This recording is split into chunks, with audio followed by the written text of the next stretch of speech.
A quick new idea daily from the world's greatest TEDx talks. I'm your host, Atossa Leoni, and this is TEDx Shorts.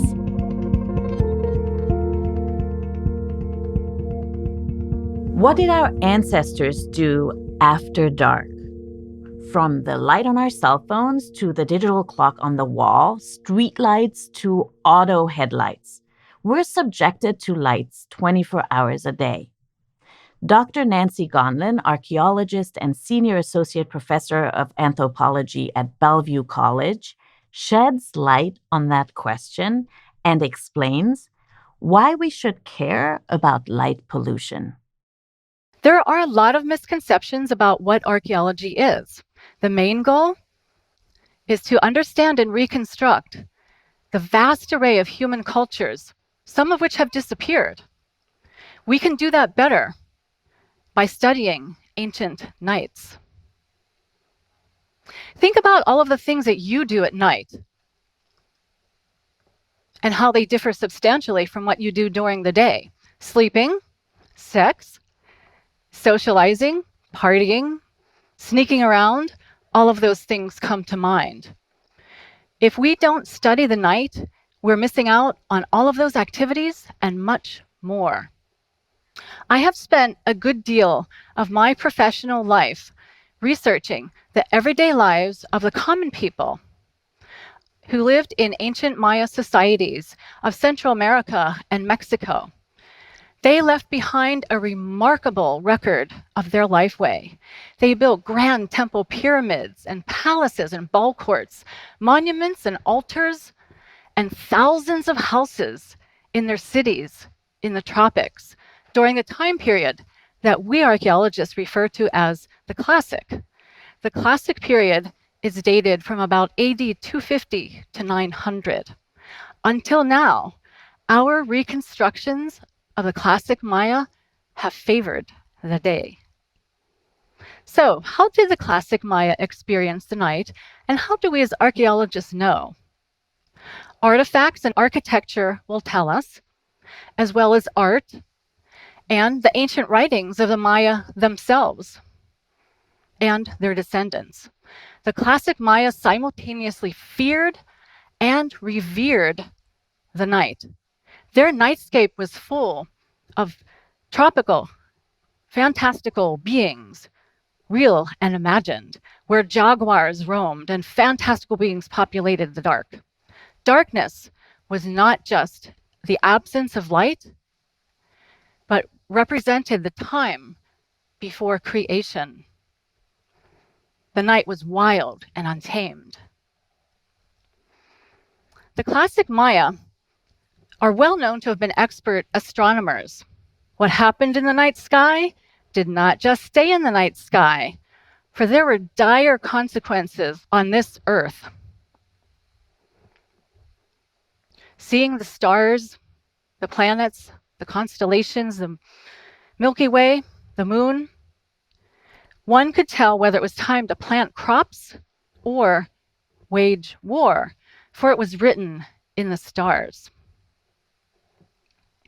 Like us, most of the Classic Maya would have spent most of their nights at home, so we need to examine the remains of their houses. This focus is called household archaeology. The factors of age and gender and class affected one's housing, but also one's experience of the night. Your time spent at home at night was moderated by whether you were a child or an adult, a man or a woman, a commoner or a noble, for there was inequality in the ancient night. The privileged few spent their nights in grand palaces built of stone that securely kept them tucked away from the dangers of the dark and offered a reprieve from the public. The Classic Maya also wrote about the night. They ritualized the night and they sanctified the night. A precious offering of blood was made by Lady Shuk, Queen of Yashilan.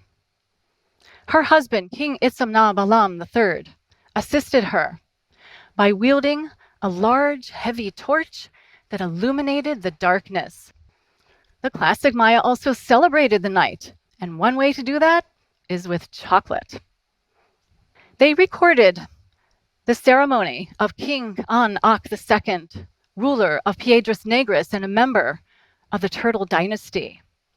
In AD 749, this turtle lord celebrated the 20th anniversary of his reign by dancing at midnight and imbibing a hot, inebriating chocolate drink.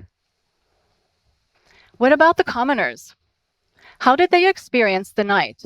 Their residences were far more common on the landscape, but they were constructed of perishable materials.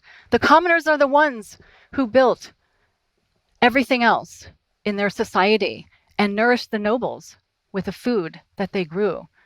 There is no writing to tell us about this, however, nor whether these activities occurred during the day or the night. However, this constraint should not limit us.